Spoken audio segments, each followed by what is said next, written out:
The One Piece trading card game has a problem, and we need to talk about it.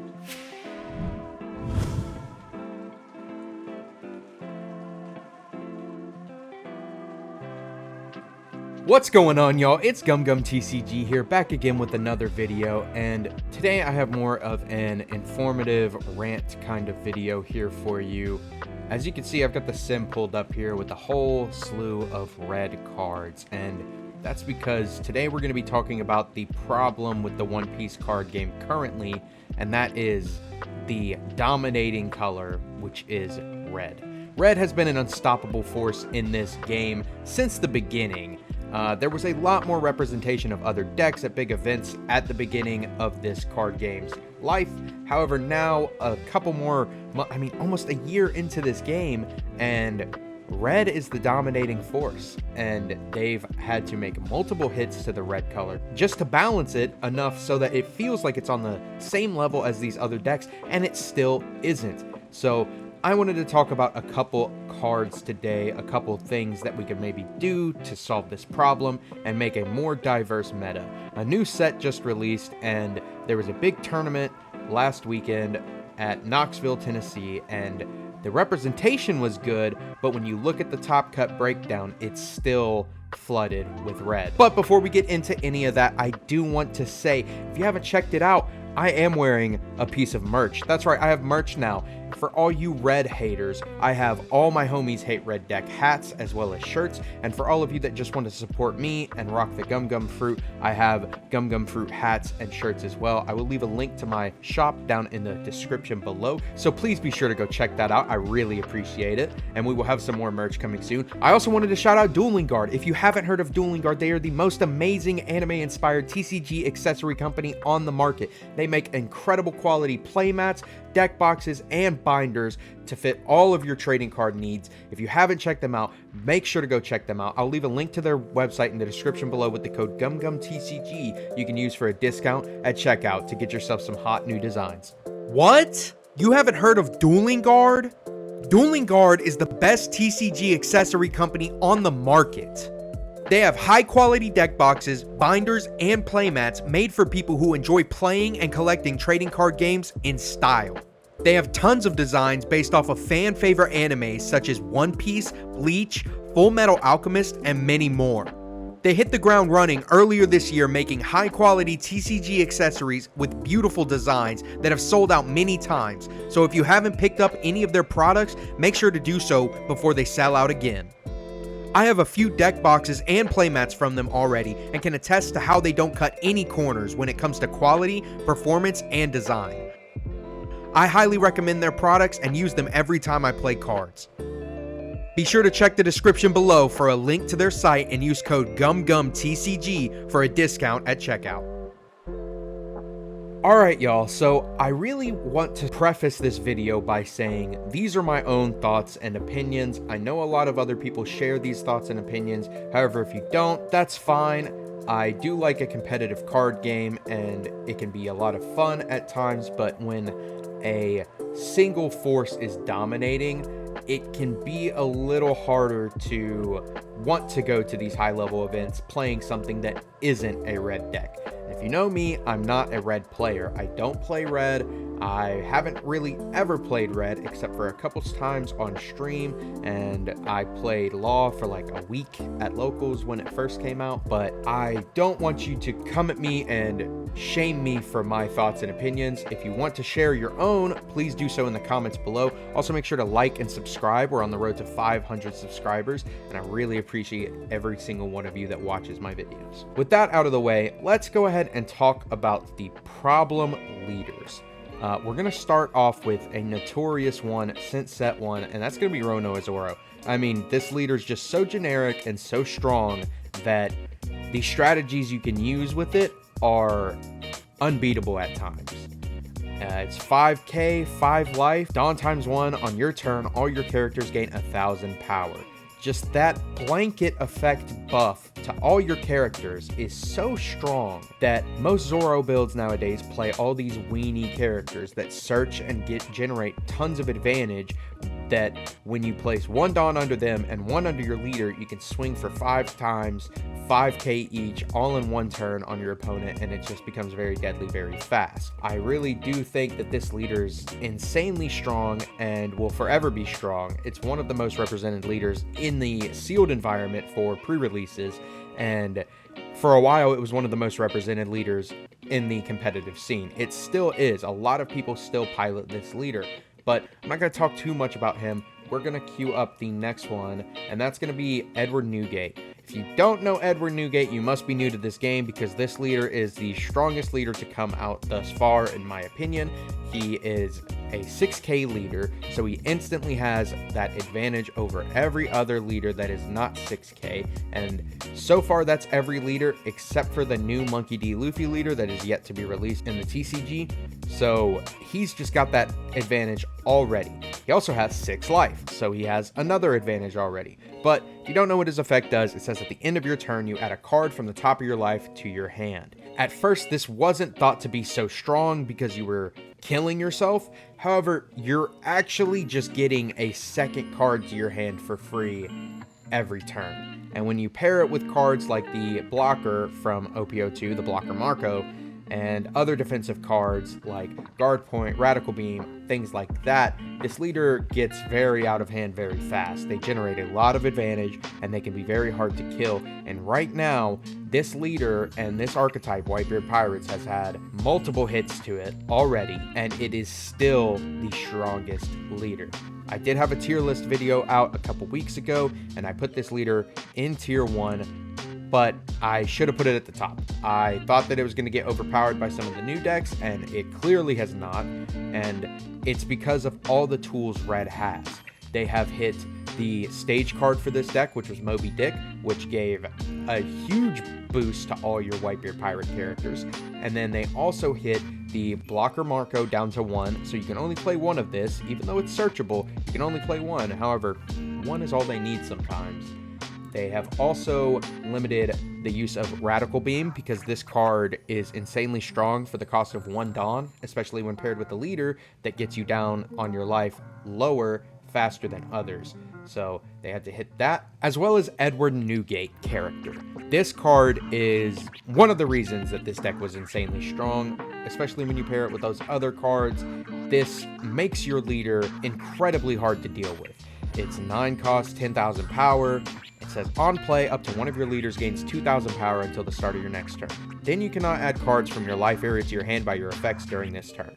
It also says Dawn times 2, when attacking, KO up to one of your opponent's characters with 3,000 power or less. You can see where this is going. You know, if you pair this with that Edward Newgate leader and you get that 2k boost, your leader is now 8k for 2 turns, as well as not adding those life cards to your hand for that turn. And back when you could play 4 copies of this, people would usually do it back to back to back to back, and that's how they would win. They would make their leader so large for so many turns, your opponent cannot deal with it. So it was definitely a very good hit to do that. However, they did leave it at 1, and I think that's a problem, because Whitebeard Pirates has 2 searchers. They have the new Ezo card from OPO3 that adds any Whitebeard Pirates type card, and they also have the Whitebeard Pirates event, which adds any Whitebeard Pirate character.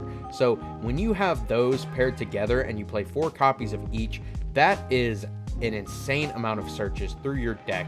As well as if you pair it with Buggy, I mean, you could just use Buggy to find the Whitebeard Pirates. It can get really out of hand really fast. They also have the newest Marco, which pops a 3k or less on play, and when it's KO'd, you can trash an event card to replay it to the field. When paired with the other Marco, that's a blocker, and when it's KO'd, you can trash a Whitebeard Pirates to bring it back to the field if you have 2 or less life. This deck was just an unstoppable force back in OPO2, and it really still is even after all the hits to it, and that's a big problem. Let's go ahead and talk about the next leader, though. I don't want to ramble too much about Whitebeard. I want to get into the Law leader. Law is a red and green leader. However, I think it derives most of its power from the red side. The green side is a little more advantageous and defensive. The red side is really where this deck brings the aggression and is able to steal those wins very easily. If you don't know what Law does, it's a 5,000 power leader, has 4 life, red and green. Activate main once per turn. You can pay 2 Dawn. If you have 5 characters, return one of your characters to the owner's hand. Then play 1 character with a cost of 5 or less of a different color as the returned character from your hand. So if you have 5 characters on the field, you can use 2 Dawn to bounce a red character. Then you can play a 5 or less green character, or vice versa.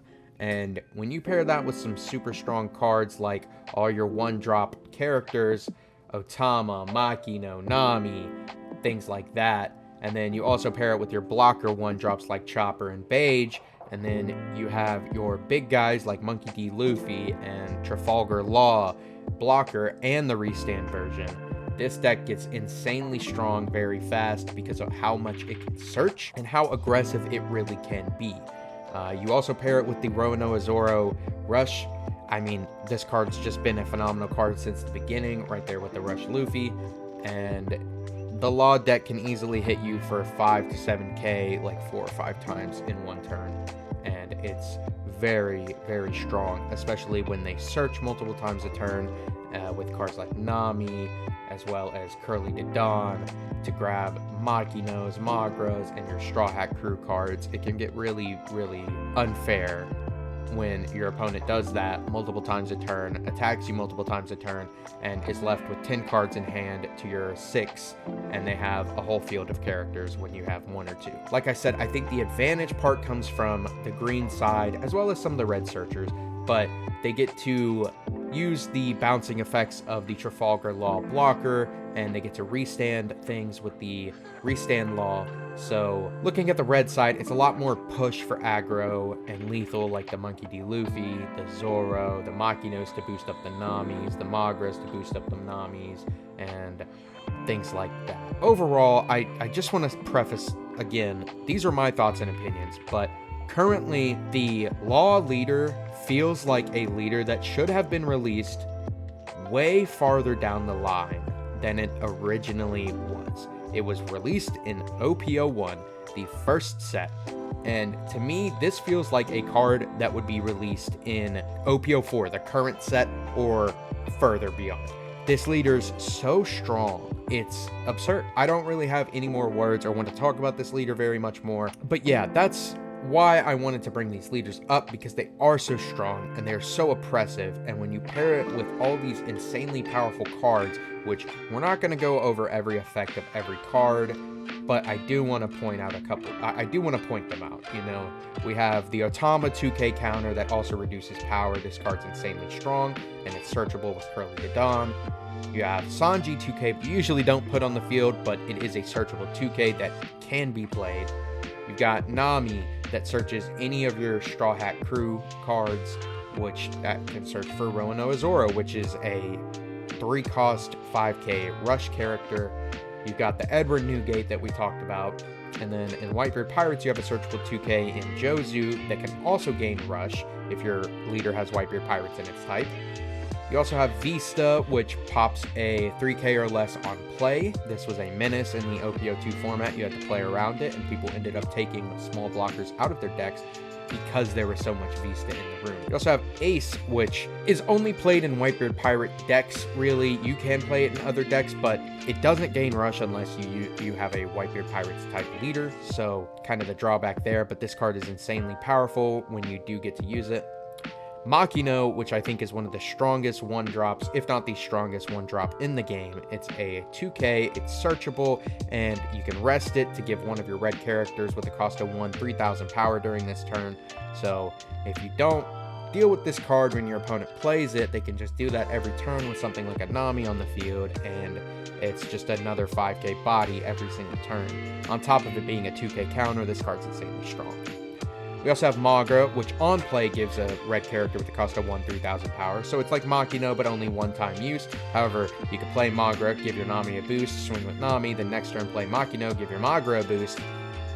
it just gets out of hand. We have the blocker Marco we already talked about. This is at 1, and for many good reasons. I do think this card needs to be banned, though. It's insanely powerful, but I don't know if they will completely ban it just because it is already at 1. Next, we have Ezo, which is the new Whitebeard Pirate Searcher. This card is insanely strong because all the Whitebeard Pirate cards are insanely strong. So when they gave them a generic Searcher that also becomes a body, and you pair it in decks like the Ronoa Zoro leader deck, you get to swing with it all the time, and you get to pair it with other powerful cards. It can get really strong really fast. Same with Buggy. Buggy is played in a lot of red decks right now because it likes to search event cards, and we're going to get into some of these, but it searches for things like Fire Fist, Fiery Doll, the new Bad Manners Kick Course, Guard Point, Gum Gum Pistol, as well as Gum Gum Red Hawk, Radical Beam, and a couple others. So Buggy, in my opinion, was a mistake of a card. I feel that red has all the tools in the toolbox, while other colors only have certain parts of the toolbox. Red has a card in Buggy that searches any event for red. It has to be a red event, but it searches any red event. There's no restriction other than looking at the top 5 cards. And there's not another card for any other color that does that. And in my opinion, that's very unfair to the other colors when you can play 2 of these in one turn, add 2 jet pistols to your hand, and then KO stuff next turn. Or you can add 2 radical beams. You can add 2, I guess you can't do that because it's at 1, but you can add a radical beam and a guard point. Now you have defense for later in the game. You can add a fire fist to clear the board. It's just, it's very strong, and for other archetypes and colors to not have this, I think that that's not very fair. You also have the Marco 5-drop, which does the same thing as Visa on play. It KOs one of your opponent's characters with 3,000 or less, and then on KO you can trash an event to play this character from your trash as rested. But when you pair it with a deck that plays the Buggy, where you're always searching event cards, this Marco will never leave the field. You also have cards like Gordon, the 1-drop 2K that lets you return it to the bottom of the deck to give minus 3K power to your opponent's characters. That's another thing that red has, is the minusing power, and not a lot of colors have that effect. You know, black has minusing cost, but red takes advantage of the power mechanic, and that can be really devastating because they can minus something that is rested and then attack into it with a small body, and it doesn't feel worth countering out of. Then they can use their big bodies to win the game. Things like Ace to minus 3K twice on different characters, then swing into them with your small bodies, and then swing for face with Ace really closes it out a lot of times. You have your 1-drop searchable Tony Chopper blocker. You've got another strong 2K that's searchable that gives Rested Dawn to a character. You have Rush Luffy, which in my opinion, I think will be one of, if not the next hit to red. This card is insanely strong, being a card with Rush, 6K power, and when it has 2 Dawn, it cannot be blocked. This card being at 8K power cannot be blocked, going straight for the face, especially in decks like Law. Multiple times a turn can be, it can be the end of the game very fast. Next, we're going to look at a new card. This is the new 10-drop Monkey D. Luffy that comes out in the Ultimate deck, and this card is a big problem in my opinion. I haven't seen it in too many deck lists. However, I wouldn't be surprised if it makes it into some top cuts because it has Rush, it has 11,000 power, and then once per turn, after your opponent activates Blocker, you get to KO up to one of your opponent's character with 8,000 power or less. So, just, you get to kill almost anything on the field just if your opponent blocks while this is on the field. It's not even one attack. You play this, attack with it, and then your opponent's like, well, I'm just going to take it because if I block something, you're going to KO something else, and then they attack with something else, you block, and they still get to pop. This card is insanely strong. It's searchable. The only downside, in my opinion, is that it is 10 Dawn, which I think does balance it a little bit. However, we've seen other cards like Edward Newgate being 9 cost being abused over and over and over, so it wouldn't be the first time. Now we've got the events, and I think that Red's events also top almost all the other events in the game. You have cards like Red Hawk that give 4,000 power and KOs of 4,000 or less for 2 Dawn. That's insane. The trigger is also crazy to give a leader or character minus 10,000 power for the turn, basically making almost anything not able to attack effectively. You have cards like Radical Beam that had to be limited because of how powerful they are. You've got searching events like in 2 years at the Sabati Archipelago. as well as Whitebeard Pirates, both that search for their respective archetypes. We have a problematic card such as Fire Fist that's played in Zoro, Ace, and sometimes Whitebeard that lets you discard an event to KO 2 characters, one with 5,000 or less and one with 4,000 or less.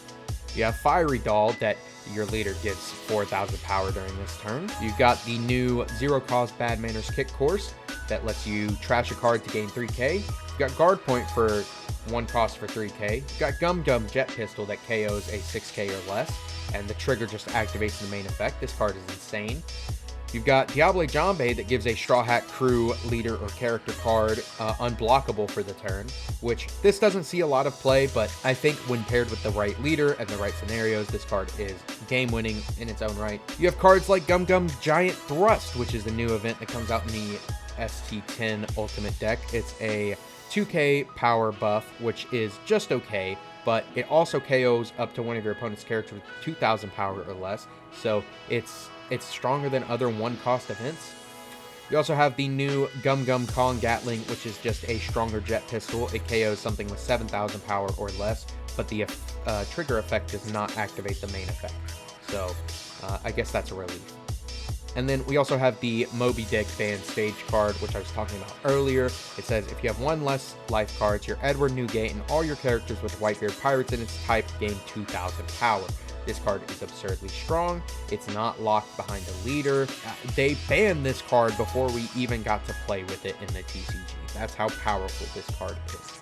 And there are arguments that other decks out there are very strong. There are some new top contenders in this new format we have, but red still dominates. And I want to prove that to you with some tournament results that we're going to look at now. All right, y'all, I've got the most recent regional results pulled up here. This was at the Knoxville, Tennessee regional on the 23rd of September, just a week ago, and it had 650 players, and it was the OP04 format. Now, the cards are new, so a lot of people are adjusting to them and trying to get the cards and deck list right, but you can take a lot of notes from the OCG and deck build from that. However, we do have a little bit of a different format over here, but even with all those new cards, our top cut and most successful decks are still mostly red. If we take a look at the top deck, it was still the Whitebeard leader with 12 in the top cut. I believe this is top 32 breakdown. It had almost 40% of the top cut representation. And then you look at Law, which had almost 20%. I mean, we're looking at about a little over 55% here for just 2 decks in the top cut. Then we get a blue deck that had 10%. We had yellow Katakuri at 10%. We had Rebecca at 10%. We had Doflamingo at 6%. We had Zoro at 3%. So we had almost 60% representation, which you can see down here, of red decks in the top cut. It was 19 of the 32 were red decks. That is very, very overwhelming in my opinion, especially when a new set just releases with a bunch of new leaders, and the only one that included red in that set is a bad leader. Sorry, VV fans, but that's just my opinion. I don't think the leader's great. And with all of that in mind, all the hype behind Rebecca, as well as Doflamingo, and the blue Crocodile deck that everybody's been testing and prepping for this format, we can still see that red is the dominant factor here. And green did have a good representation, but I believe that they might be counting in the Law as green, so not sure about that, because we had the couple Doflamingos, but I think they're counting Law as green as well. So blue had 21%, yellow 12.5%, black 12.5%, and purple 6.25%. So just looking at this number, I mean, 60% of the top deck should not be one color. I don't think that that's how it should be, and this is why I'm making this video. I think that there's something that needs to be done. We're going to look at another one. This is in Auckland, and this was on the 9th of September. It was still OPO3, what they call OPO 3.5, which I believe just means after the ban list. And this is the top 8, and 62.5% are Whitebeard, 25% are Law, and 12.5% are Crocodile. So we had 1 Crocodile, 2 Law, and 5 Whitebeard in the top 8. That's absurd. 87.5% were red. That's insane. It looks like they are counting Law as green and red, so I don't know how they really go about doing that, but it is what it is. And just the fact that red took up that much representation in the top 8 of one event is, I mean, it's overwhelming. Let's look at another one. We got Balefield. I hope I said that right. I apologize if I didn't. This was also on the 9th of September, OPO 3.5. And we'll just look at the shares down here again. We had 75% were red again. And then we had 12.5 green, 12.5 black, 9.38 in blue, and 3.13 in yellow. And this is top 32 again. 24 of the top 32 were red decks. We had 10 Whitebeard, 9 Zoro, 4 Law. It's just absurd. They're the top 3 most represented decks in the room for the top cut. And I wish I could see the overall, because I guarantee you that it's also the most represented in the entire room, not just the top cut. We're going to look at Pasadena, which was on the 2nd of September. This is going to be a top 16 breakdown. And again, the only deck in the room that wasn't red is Kid, and there was only one of them. So we had 7 Whitebeard, 5 Zoro, 3 Law, 93.75% red decks. Let's look at the last one I have pulled up here and just kind of get through these. This was on the 26th of August in Orlando, and OPO 3.5 again. This time the third most represented deck wasn't red. The Zoro kind of slipped off and was only one in the top cut here, and this is going to be top 16 again. But we do look, and red still is the most dominating color in the room at 11 counts, and that's going to be 6 Whitebeards, that's going to be 4 Laws, and 1 Zoro, which, I mean, that's almost 70% of the room was red again.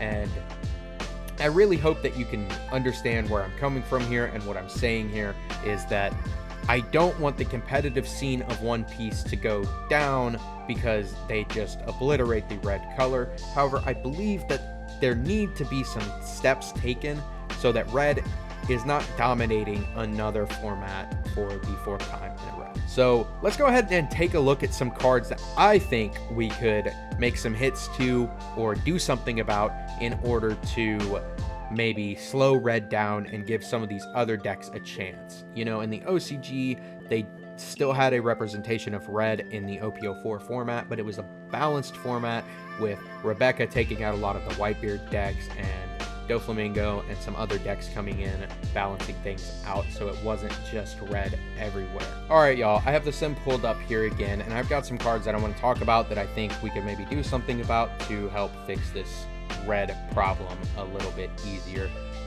We have the Edward Newgate leader, and in my opinion, I've even talked to some other people about it, I think this leader just needs to go.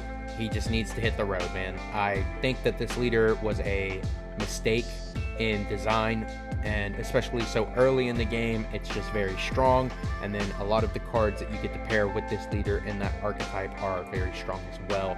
So in my opinion, I think this leader needs to go, and that instantly is going to cut a lot of Whitebeard out of the room because it's not playable anymore. However, I do think that then people are just going to shift to the new Monkey D. Luffy leader, or maybe play Zoro, or maybe play Law, because they do like the red playstyle. It is so aggressive. So I think in order to balance that out, we need to hit a couple other things as well.